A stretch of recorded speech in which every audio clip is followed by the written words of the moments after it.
Mesa Verde National Park is located in Montezuma County, Colorado.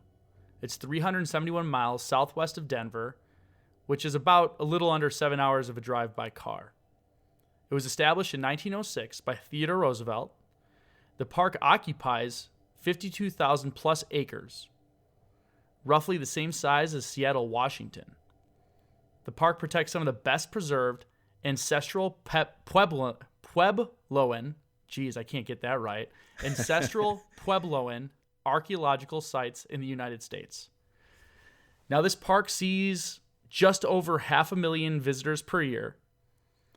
And for a rough comparison, Mike, the Great Smoky Mountains National Park sees about 12.5 million Mm-hmm. and 5.97 million visit the Grand Canyon. So not a lot of people go here, but when you look at the pictures, these are like those carved into the side of a cliff houses. Yeah. It looks awesome. I didn't even know this place existed, and I go to Colorado all the time. Yeah, it looks really cool. I've heard of the history behind this park, but I didn't know it was in Mesa Verde Park, and I didn't know the park was so small. So, it's like you said, it's roughly 52,000 acres or 82 square miles. So it's not much bigger than Seattle, and it doesn't get that many visitors a year compared to some of the big prominent parks. But it's definitely on my list now. Yeah, it looks like a great park to go to if you don't want to run into a bunch of people, but see some cool stuff.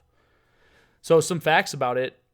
There's more than 5,000 sites, including 600 cliff dwellings. It makes Mesa Verde the largest archaeological preserve in the United States. Mesa Verde is best known for the structures such as Cliff Palace, thought to be the largest cliff dwelling in North America. Descendants of Mesa Verde ancestral Pueblo people spread out far and wide and include the Hopi in Arizona. Mesa Verde became a United Nations educational, scientific, and cultural organization, World Heritage Site in 1978. Mesa Verde was likely deserted by the 1300s, however. No one is quite sure why. Some researchers blame crop failures. So it could have been just climate change at the time was no longer a good site to live and grow and prosper. Mm-hmm. The people of Mesa Verde were farmers who grew beans, corn, and squash. They supplemented their diet by gathering other edible plants, hunting deer, squirrels, rabbits, and other animals. Now, the climate of Mesa Verde National Park has a warm summer with average temps reaching around 85 degrees Fahrenheit in July, and somewhat average winter with average lows in the 20s between November and March. So it's not too harsh in either direction. It's got a temperate climate in both summer and winter.